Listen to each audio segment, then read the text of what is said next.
it's a really challenging thing to do, and it's something I'm still working on. It's hard for me if I have a bad race. Like, of course, I want to kind of overemphasize the importance of that, when in reality, it's just an opportunity to learn. You have to detaching yourself from that outcome is such a hard thing to do, but it's so important. And I think that's ultimately what yields fulfillment and growth over time. Mm-hmm.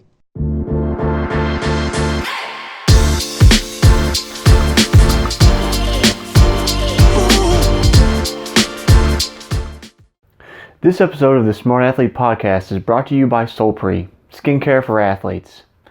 Whether you're in the gym, on the mats, on the road, or in the pool, we protect your skin so you're more comfortable in your own body. To learn more, go to solpre.com. Welcome to the Smart Athlete Podcast. I'm your host, Jesse Funk. My guest today is a PhD candidate in immunology at the University of Michigan Medical School. He is also an ultra runner, I think predominantly on trails, which is often where ultras take place. Welcome to the show, Mike Haggadone. Yeah, thanks so much for having me, Jesse. I appreciate it. Well, thanks for being, flexible with me. We got started a little bit early, which is always nice. It gives us a little bit more time if we need it. Yeah. And it's always nice when people take time out of their day, which we'll get to here in a minute, because time management is always a curiosity of mine. But can you tell me about ultras? Like, it seems like the ultra group is pretty small, though I'm talking to more and more of them. What was your kind of personal journey of getting into ultras? Because you didn't always decide, hey, like, I want to go run 50 miles, right? Yeah. I mean, my background actually with running is pretty limited. I really was not an active person, even up to the end of my undergrad degree. So I kind of got into running very casually after I got my bachelor's, more as a means to get into shape more than anything. And for the first couple of years of grad school, and we can kind of unpack that as much or as little as you want. I ended up leaving my first graduate program, and it was kind of this this steady activity that I had that has always centered me. Mm-hmm. But in terms of getting into racing, it wasn't until 2016 that I actually ran a formal race. It was a half marathon here in Ann Arbor. And I had not run more than like 7 or 8 miles in one go, up until that point. So that was kind of a big jump for me, was just to go straight into a half marathon. And then from there, it was about 5 months until I ran my first ultra. And to be honest, the reason for that mostly was because I just found a love for trails pretty naturally. And as you mentioned, ultras are predominantly run on trails. So I just kind of gravitated towards, it kind of caught the bug. I was thinking about it. And I just went for my first 50K, about 5 months after running my first half marathon. And since then, I've just, as I'm sure you found talking to ultra people, like, it's an addictive sport. Because the community is so amazing and the sport is so amazing, and it's just such a challenging endeavor. So I love it. And I do occasionally go back to roads, mainly if I'm doing pacing for anything, but I would much rather spend my time on trails and like technical trails. I love the stuff that grinds you down. That's my favorite terrain. So that's kind of the condensed journey of how I got into running, really.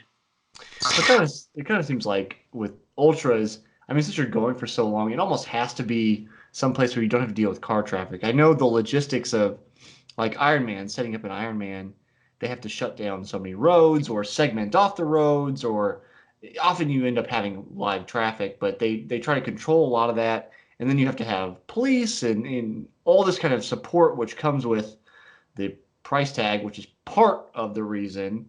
We won't dive too deep into Ironman, but part of the reason the Ironmans cost so much. Whereas, like, with ultras, like, you're not, you go to a big Ironman, you've got a couple thousand people competing. You go to an ultra trail race, it's not a couple thousand people at the starting line. No, not for most, that's for sure.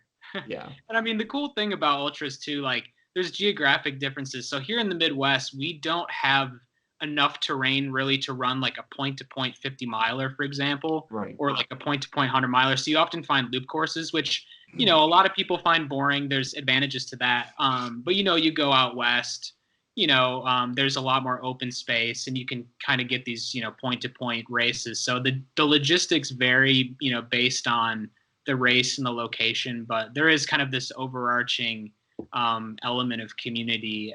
And, as you mentioned, like a lot of ultras you can go to, and you get to the start line and there's like 50 or 60 people there, and it's just such an intimate experience. And that's cool because, like, you can connect with people pretty easily right off the get-go. So it just makes it so much more fun. I really believe in like the idea of like the shared struggle. Like a struggle is best, is best experienced when you can share it with other people, and that notion of community. So that is definitely one thing that you will find virtually at every ultra around the country, is just a really tight-knit, close group of people. Do you feel like that, like the people that are at the starting line are almost like your team? I know in college, I kind of made this T-shirt for like my group of guys. So I was the team captain for both cross country and track for the distance guys, and I kind of to play on this saying, or as blood is thicker than water, right? So I changed the saying to say miles are as thick as blood. Yeah. It's that shared struggle, that shared suffering that you go through that it kind of makes you family, whether you like it or not. Even it just you've all gone through something together, and you're all trying to cohesively do something. So I kind of wonder, like, do you get that same sense of like these are my brothers and sisters in arms, basically at the Yeah. starting line of an ultra? For sure. I mean, my favorite races, to be honest, are those that have an out and back section, because Mm-hmm. it's in those out and backs where you get to see the whole entire field. And to be honest, like that's my primary intention going into racing. Like I'm not doing it to try to win anything or try. I'm not the winning and losing to me. Those are kind of arbitrary designations that don't really have meaning at the end of the day.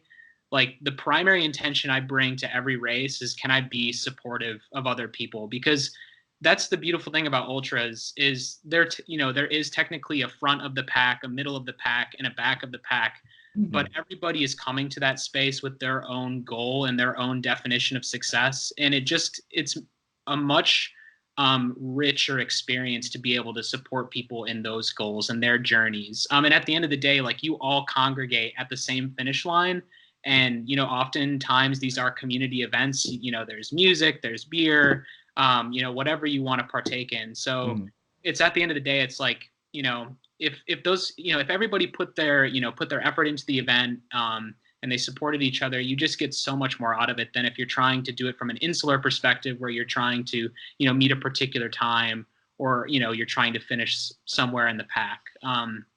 That's where I really think when it gets back to that kind of shared struggle notion of everything.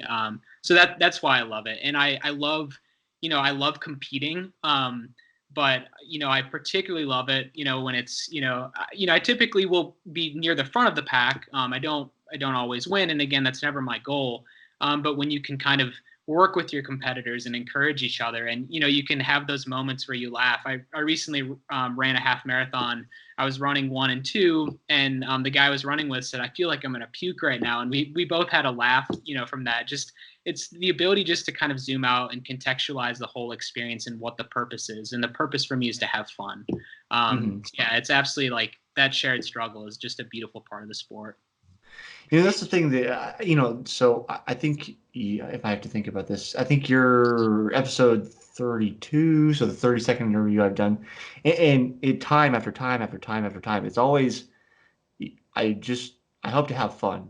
Yeah. Like, that's something I experienced, was that I had my best races, especially I learned this really kind of solidified in college when I just said, my goal is to go out and have fun. These are my time goals. I think this is what I'm going to do, but I just want to enjoy myself. And nearly 100% of the time, when that was legitimately my internal goal, I would have my best time of the season. For sure. And so it's like it keeps coming back to that. Just want to have fun. I just want to have fun. I just want to have fun. So where do you think this kind of almost outside perspective, and maybe a little bit inside too, for somebody like ultra competitive like me, comes from, where it's like, well, no, the purpose is to win, and they're like, Mike, why didn't you win that ultra? Like, you could have Yeah. won it. And you're like, but I didn't care about winning. Like, where do you think that comes from?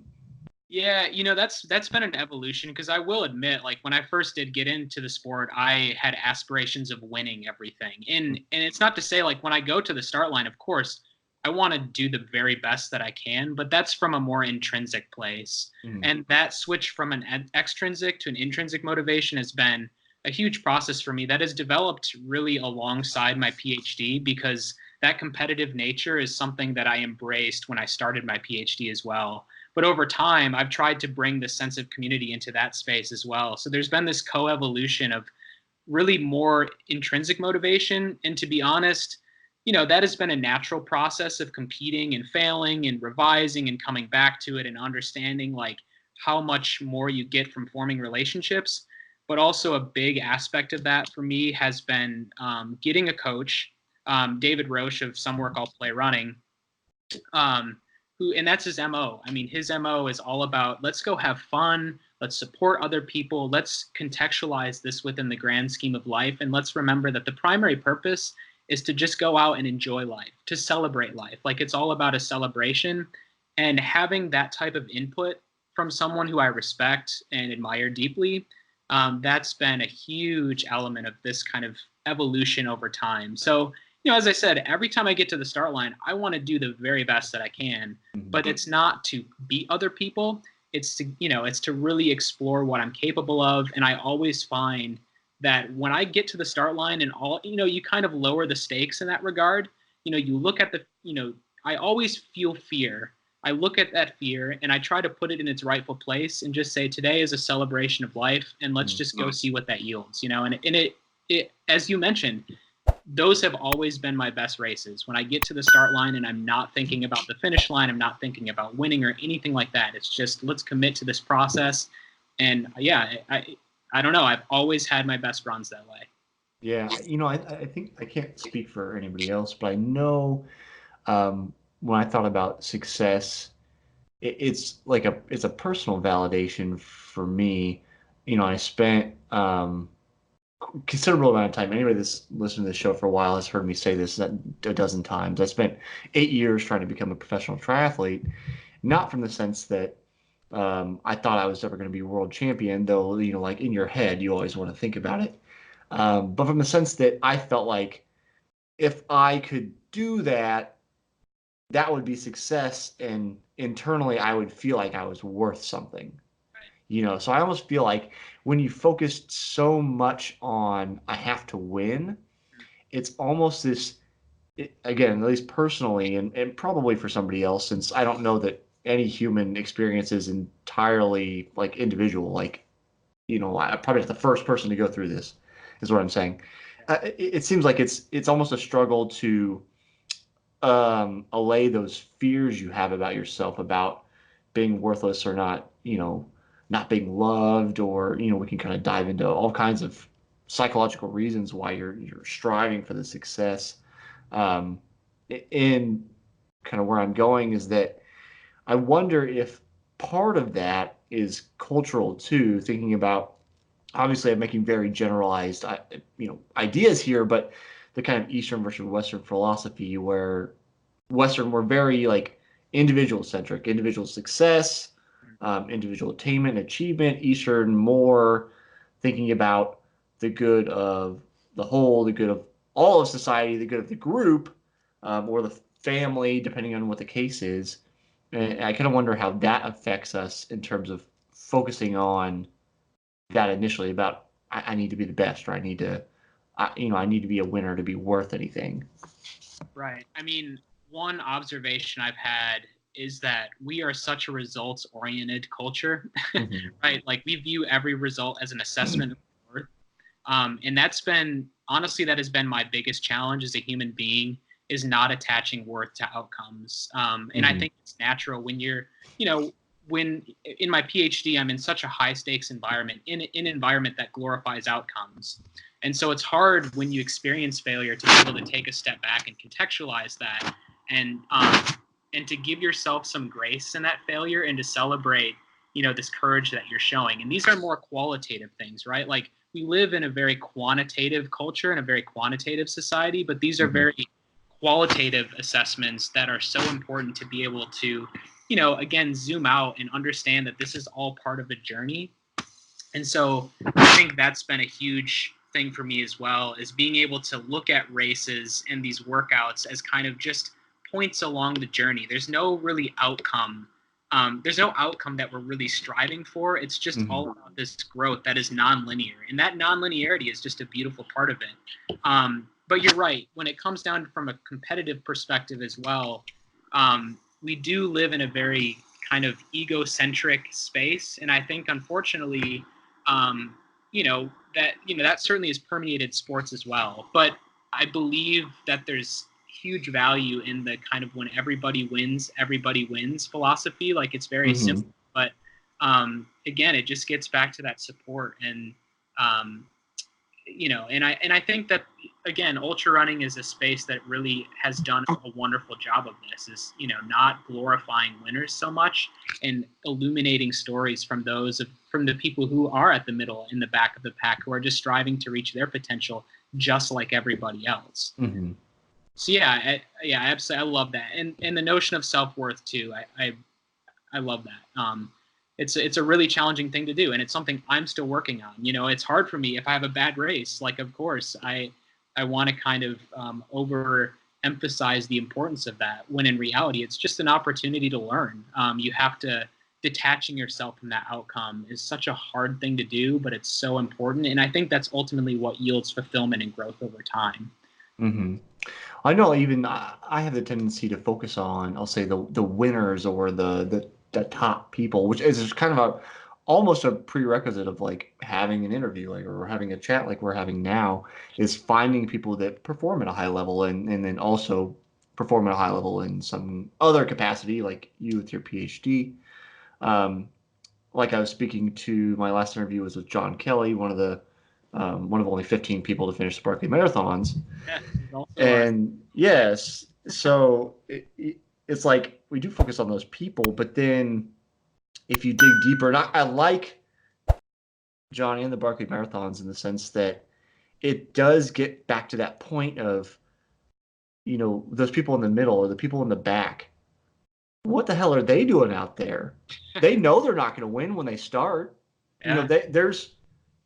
There's no, I think maybe 1% of the time, but like, a very unlikely do they have any ideation in their head of, I'm going to win this. It's, I'm going to complete this. And I think talking to some of those people probably yields more like potential lessons about what is life, what is the purpose of this thing, than talking to the people that do win. And John mentioned that there's this kind of idea that the people that finish the Barkley marathons often are said to have missed the purpose of the Barkley marathons, because they didn't reach their limit, because they finished. They didn't reach a point where they could not go any farther. Yeah. Well, I mean, that's beautiful. I'm like, from a psycho-emotional perspective, I'm fascinated by something like the Barkley event, or also these last man standing events, because the reality is, with those, like, with Barkley, you maybe get 1, 2, I mean, many times 0 finishes. Yeah, the last 2 years, 0. And then, with these last man standing events, you get one technical winner, but at the end of the day, like, finish lines are an arbitrary designation, right? Like, who says that the race has to stop then? These are very arbitrary. So it's all about, like, in the process up to that finish line, how did you respond along the way? And I think for those people who don't get to the finish line at Barkley, or for those who are not the last man standing, that's where the gold is being able to see yourself work through problems and challenges, and responding with grace, and responding with detachment to outcome, and responding with kindness to yourself. Like, there are so many points along the journey where you get to learn about yourself, and you get to, again, you get to celebrate this whole nature of existence, which is imperfect.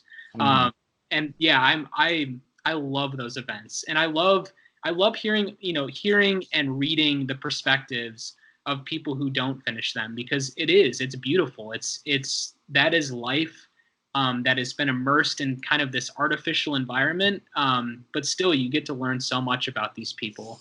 So yeah, I love those.